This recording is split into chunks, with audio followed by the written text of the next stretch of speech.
Bonjour. Alors, ceci sera une vidéo de niveau 1 sur 4, c'est-à-dire pour tout le monde. Voilà, j'ai effronté mon menti lors de la dernière vidéo. Je vous avais annoncé qu'on allait faire le prochain, que la suivante serait une recherche du petit paramètre là qui nous permet de faire quelque chose de plus cohérent que la vitesse. Et puis voilà, je pourrais, vous voyez, vous faire quelque chose un petit peu sur des jolis dessins, de la géométrie, etc. Puis finalement, ça me prend là d'un coup, donc j'improvise. J'avais envie de faire un petit retour sur ce qu'on avait fait, un petit bilan. Alors, de quoi ça parle? Je vous rappelle que dans la première vidéo, on s'est dit, tiens, comment on fait pour regarder autour de nous? Ben, on mesure, on dispose partout, en fait, des règles. C'est un petit peu ça l'histoire, hein. Quand on veut déjà observer les événements, c'est-à-dire bah, savoir à tel endroit il s'est passé telle chose, la première chose qu'on fasse, c'est au moins mentalement, hein, c'est-à-dire dans le monde des idées, c'est de munir un petit peu partout l'univers, hein, de règles rigides, imparfaites, tout ce que vous voulez, et puis d'horloges. Je suis pas apparemment pas très doué pour faire les horloges, mais voilà. Et on en met partout. C'est-à-dire que vraiment, on a un réseau partout dans l'univers de règles, comme ça, hop, hop, en 3 dimensions, avec des petites horloges attachées. Et à chaque fois qu'il se passe quelque chose, on peut se dire où et quand c'était. Et ce sont... on s'est demandé, enfin, c'est à partir de ces prémices-là qu'on s'est demandé, ok, moi je vois quelque chose, mais que voit le voisin? C'est un petit peu... d'un point de vue général, d'ailleurs, quand on réfléchit à quoi que ce soit, c'est toujours une bonne idée de se demander ce que peut bien voir quelqu'un qui n'est pas à la même position que vous. Donc ça marche très très bien en physique, entre autres. Et pour dériver ces lois, on s'est dit, bon bah voilà, moi je repère un endroit et un moment. Donc hop, ça c'est un endroit, voilà. Et puis ma montre elle m'indique un certain moment. Enfin, pour être précis, d'ailleurs, c'est la montre qui est au même endroit. Donc à cet endroit-là, la montre qui est là, et puis mes règles me disent, c'est ici, c'est au 3 rue Tartampion, à 15h37, etc. Bien. Euh, Qu'est-ce qu'on a dit? On s'est dit donc comment est-ce qu'on va pouvoir, on s'est demandé comment est-ce qu'on allait pouvoir passer d'un observateur à l'autre, déjà pour essayer de comprendre un petit peu ce qui se passe. C'est la première chose, le fondement. Mais pour ça, on n'est pas parti simplement dans l'abstraction pure, on est parti de deux faits d'observation, parce qu'on parle de physique, on a de l'observation, on ne peut pas simplement inventer ce qu'on veut. La première chose qu'on a inventée, alors enfin, pardon, excusez-moi, du coup, qu'on n'a pas inventé, mais qu'on a utilisé, c'est, je vous le synthétise comme ça, le fait que l'espace et le temps sont pareils partout et dans toutes les directions. Bon, j'ai utilisé des gros mots, je vais les appeler, pardon, homogènes et isotropes. C'est-à-dire que si on est ici ou à 50 km ou dans une autre galaxie ou n'importe quoi, la forme des lois de la physique ne va pas, n'est pas censée changer. Ça, c'est homogène. À chaque fois qu'on bouge, surtout quand c'est même pas vraiment, mais ça c'est pour après, on n'a même pas vraiment de sens au fait de savoir si on bouge ou pas, ce serait très embêtant. Et pareil à partir de quand, si pour quelqu'un qui prend un calendrier à partir de zéro de notre ère, ou quelqu'un qui prend un calendrier qui démarre à partir d'hier, ou quelqu'un qui dit bon bah le temps zéro c'est ma naissance ou je ne sais quoi, s'il fallait changer toutes les lois de la science, on s'en sortirait pas. Donc le point dit autrement, qu'on regarde quelque chose, qu'on laisse tomber une pierre maintenant ou demain, on est censé globalement voir la même chose. Ça, c'est le côté homogène. Et puis le côté isotrope, c'est de se dire que c'est pareil, si je me tourne un quart de tour et que je lâche ma pierre, il y a un moment, je suis censé avoir plus ou moins les mêmes lois. Il n'y a pas de direction dans l'univers qui dit, bah ça, c'est la grande direction privilégiée de tout l'univers. On n'observe pas ça. Donc ça, c'est la première hypothèse, la première classe d'hypothèses qu'on avait. La seconde, c'est ce qu'on appelle le principe de relativité. Plus ou moins restreint, plus ou moins ce que vous voulez. Ça, c'est de la pure observation.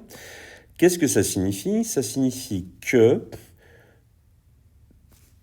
les observateurs, il y a une classe d'observateurs qui est pour qui tout se passe de la même manière. C'est-à-dire que si je suis dans un train avec des rails bien huilés, tout est parfait, tout roule sans accélération, c'est tout droit, ça va pas tout droit, enfin ça tourne pas, etc. Et puis je laisse toujours tomber ma pierre, ou j'ai posé un verre d'eau, etc. Il va s'y passer la même chose que pour la personne qui est sur le quai. C'est une tradition dans ce domaine de se référer au train pour des raisons historiques. C'est pas très, je trouve que plus ça va, moins c'est sensé, mais bon, peu importe. Euh, c'est une observation, c'est-à-dire que on observe même que, alors il y a un texte magnifique, alors je ne fais absolument pas d'histoire de science dans cette série de vidéos, et un jour je l'expliquerai pourquoi, mais je vais quand même citer un texte magnifique dû à Galilée qui explique que dans un bateau, par mer calme, sans roulis, sans tangage, sans gîte, sans quoi que ce soit, on lâche quelques insectes, on allume une bougie, on fait tomber, on suspend un seau percé qui tombe goutte à goutte, on voit la fumée monter, on fait ce qu'on veut, on pourrait jongler hein, si vous voulez. S'il n'y a pas de fenêtre dans ce bateau, on ne pourra jamais se dire par une quelconque observation, par une quelconque expérience, tiens, en fait, je bouge. C'est comme ça qu'on tue le concept de mouvement absolu. C'est pas quelque chose qu'on est capable de mesurer, de voir. Donc, on l'oublie. Ça, c'est le principe de relativité, c'est un fait d'observation. À partir du moment où vous avez toute une classe de référentiels qui sont indiscernables. Mais là, quand je dis ça, je vais un petit peu vite. On revient. J'avais précisé à l'époque de la vidéo, si mes souvenirs sont bons, mais quand même, c'est pas grave. On revient là-dessus. Il y a des observateurs pour qui, si vous avez un objet, une balle, elle est au repos, s'il n'y a pas de force qui s'exerce dessus, elle y reste. C'est très vicieux ce que je dis là, parce que qu'est-ce que c'est une force? C'est quelque chose qui change l'état de mouvement. C'est-à-dire que dans cette idée, pour les observateurs qui m'intéressent, une balle, ou mettons, voilà, on flotte dans l'espace très loin de très loin de toute matière, de toute influence, de tout, strictement tout. Dans un espace vide, ce sera encore mieux, mais bon. Vous avez votre balle, elle est immobile par rapport à vous, là, vous la regardez, et elle va continuer à l'être.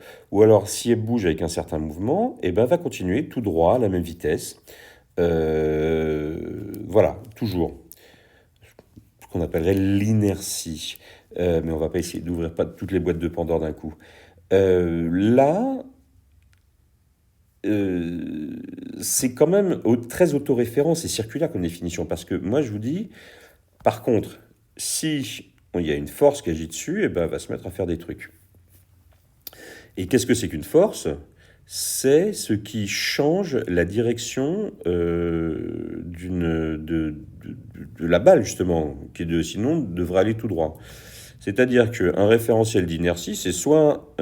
si vous avez une balle qui ne bouge pas, ou qui bouge toujours de la même manière, c'est soit que vous êtes dans un référentiel d'inertie et qu'il n'y a pas de force dessus, soit qu'il y a des forces dessus, mais que vous avez un référentiel qui n'est pas d'inertie et qui suit la balle. C'est vrai que c'est assez traître comme concept. Donc,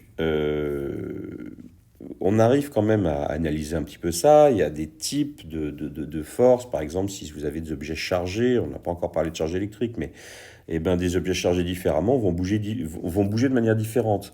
Donc là, vous n'allez pas pouvoir réussir à suivre tout le monde, etc. Donc il y a toute une analyse à mener. Si par hasard, on se rendait compte qu'il y a une interaction qui soit universelle, effectivement, on serait amené à revoir un peu notre définition de référentiel d'inertie.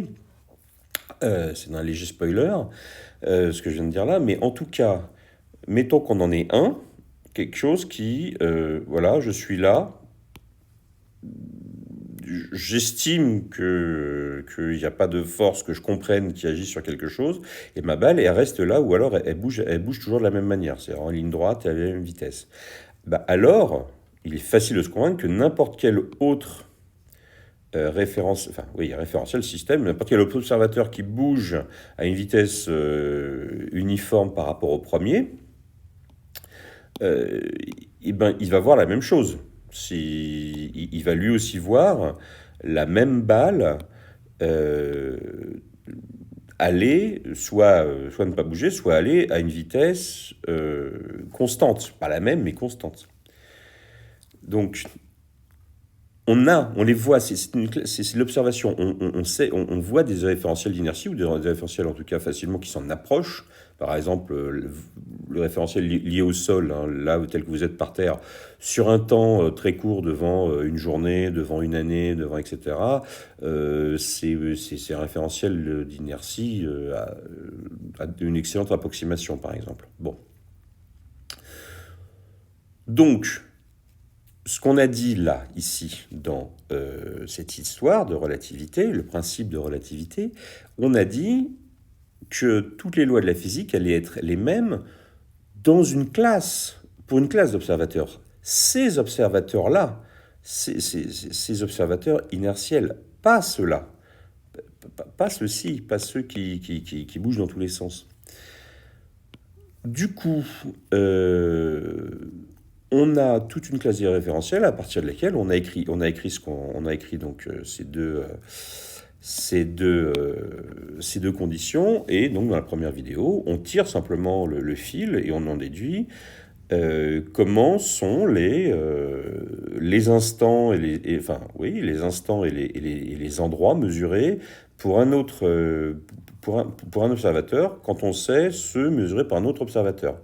Ce qui était assez intéressant d'ailleurs, c'est que ça mélangeait la position et le moment vu par un autre observateur. Hein, si vous vous souvenez, la formule, elle était très simple. Je ne vais pas l'écrire parce qu'on a dit que c'était niveau 1. Alors, je ne veux pas faire peur aux gens avec des équations, mais c'était très très simple, très symétrique. Et par contre, ça mélangeait aussi bien l'instant observé là, sur la montre que l'endroit, mélangeait à la fois l'instant et l'endroit observés par l'autre. C'est-à-dire, grosso modo, que l'espace et le temps se mélangeaient. C'est-à-dire qu'il y a un moment, on va s'occuper de ce « et » là, et on va voir si on peut se permettre de séparer comme ça ces deux notions. Bien, on en revient à nos histoires. Là, pour l'instant, on n'a que des référentiels, on n'a que des choses qui bougent à vitesse uniforme. Alors, mettons que j'ai envie de faire des dessins, je justifie rien du tout, j'ai envie de faire le dessin où je dis, ça c'est là. En abscisse, c'est la position, alors je vais quand même utiliser deux lettres, allez. C'est la position d'un objet, et puis en ordonnée, je mets le temps, voilà.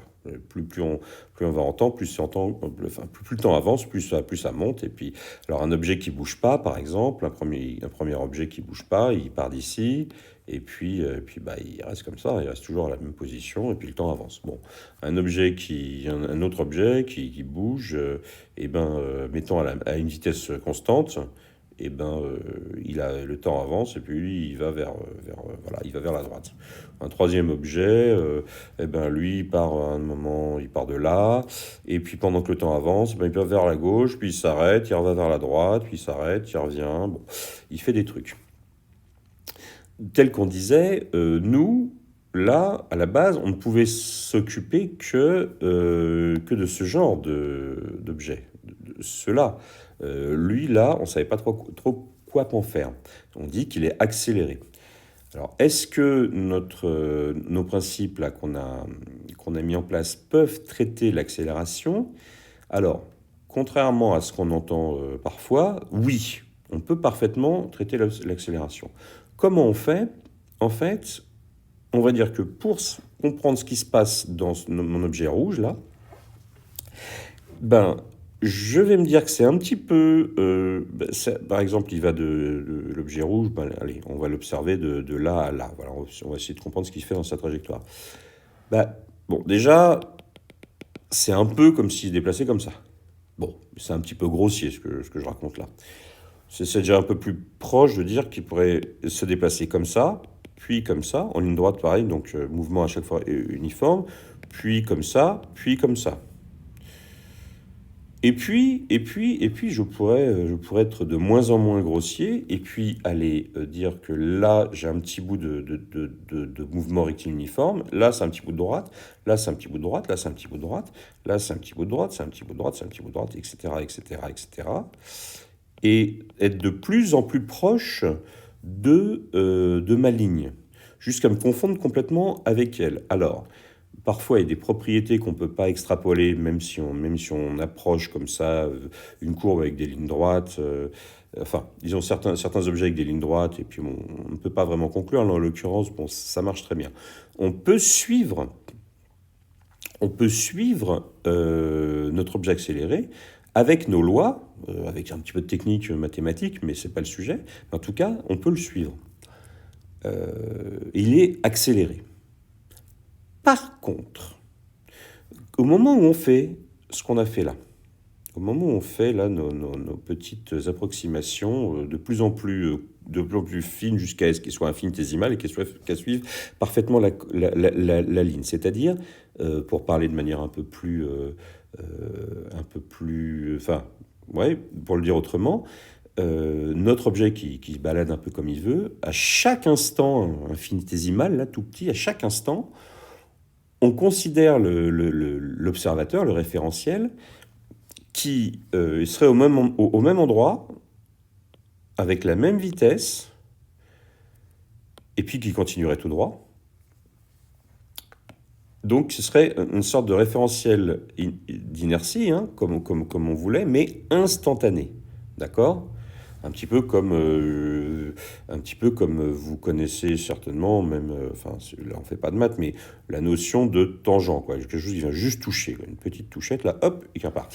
Voilà, et à chaque instant, on va prendre un tout petit bout de cette tangente, comme on l'appelle, hein, qui après s'en va et prend la tangente, justement. Mais ça marche pourquoi? Parce que on est toujours dans notre cas là où on sait qu'on a muni tout l'espace de règles et d'horloges, et que à chaque fois puisqu'on a réussi grâce à ces deux principes, à savoir comment ça se transformait à chaque fois, à chaque petit changement, comment est-ce qu'on changeait de point de vue, d'observateur, on suit, mais on est quand même parti, à chaque fois qu'on fait un tout petit changement de référentiel, infinitésimal, on part du fait du principe de relativité, c'est-à-dire que les lois de la physique sont les mêmes de l'un à l'autre, petit référentiel inertiel. Parce que sinon, on lâche une balle et se balade partout, on voit tout de suite que c'est pas le même. Donc, dire après, parce que là, pour ceux qui ont suivi les calculs de la vidéo d'avant, et ici, là, pour établir la loi de transformation, on a explicitement utilisé ce principe de relativité. C'est-à-dire qu'on a dit, je vais aller d'un référentiel, bon, je vais l'appeler R, voilà, je vais aller de mon observateur 1 à un observateur 2, et puis de là, je vais aller à un observateur, mettons 3, là. Et ben, la loi physique qui me permet d'aller de l'un à l'autre et de l'autre au troisième, a exactement la même forme, je vais finir par manquer de couleur, la même forme que celle qui va de 1 à 3. Et ça, c'est ce qu'on utilise pour faire le calcul. Il a la même forme, parce que les lois physiques sont les mêmes, parce qu'on ne peut pas distinguer ces référentiels, ces observateurs. Là, c'est faux. C'est-à-dire que autant il est vrai qu'on n'a pas d'endroit privilégié, et que quelqu'un peut très bien se mettre à la place de ce mobile-là qui va dans tous les sens pour nous, et l'estimer immobile et regarder ce que font les autres, c'est aussi légitime, il n'y a pas de mouvement absolu. Par contre, ce qu'on ne peut pas dire, c'est, ah oui, mais du coup, les lois de la physique ont la même forme, et puis je peux me dire que lui, bon, mais il va en ligne droite, c'est ce que j'observe. Comment ça s'appelle, ce coup-ci, c'est ma ligne verte, par exemple, c'est elle qui ferait quelque chose comme ça. Et du coup, ce que j'ai obtenu là, je l'applique à ma ligne verte.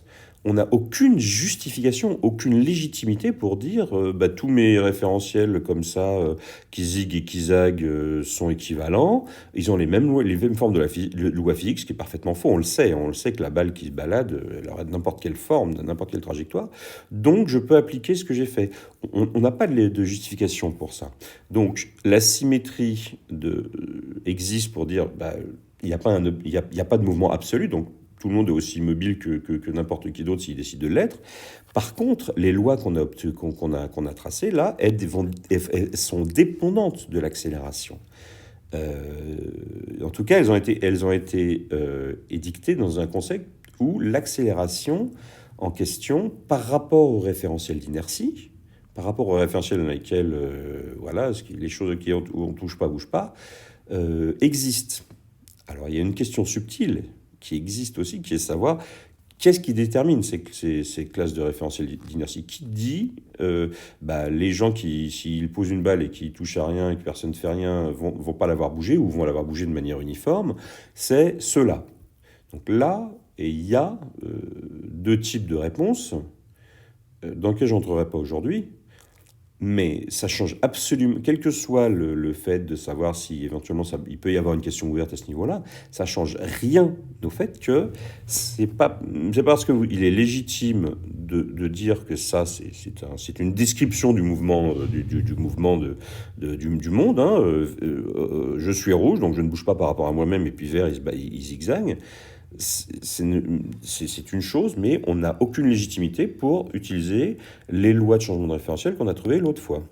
Ça, je dis ça au cas où vous soyez embourbé dans un texte, dans une discussion de réseaux sociaux ou de n'importe quoi qui parle de jumeaux, de je ne sais quoi d'autre. Pardon. Donc, voilà. Ce qu'on a créé peut parfaitement gérer les objets accélérés, simplement en faisant comme une suite de petits changements de vitesse jusqu'à ce qu'on colle à notre objet. Euh, Tous les points de repère sont équivalents pour repérer les choses, faire de la cinématique, mais on ne peut pas échanger impunément les objets dans lesquels les observateurs, on va dire, pour lesquels, quand on n'embête pas un objet, il reste là où il continue son mouvement uniforme, et ceux dans lesquels, même si on ne touche pas un objet, il fait tout et n'importe quoi. Il n'y a pas de symétrie et il n'y a pas d'ambiguïté là-dessus. Et il n'y a pas d'ambiguïté dans la démarche dans laquelle on s'est appuyé, comme je le disais, sur ce principe de relativité pour, mais vraiment explicitement, hein, revoyez le calcul qui est comme très très très très abordable, pour écrire ces lois. Voilà, c'est le petit point que je voulais dire, le petit bilan que je voulais faire en vitesse. Ça m'est venu d'un coup, et puis le prochain coup, je vais essayer de recaler à ce que je vous avais promis lors de la dernière vidéo. Voilà, merci beaucoup, à très bientôt.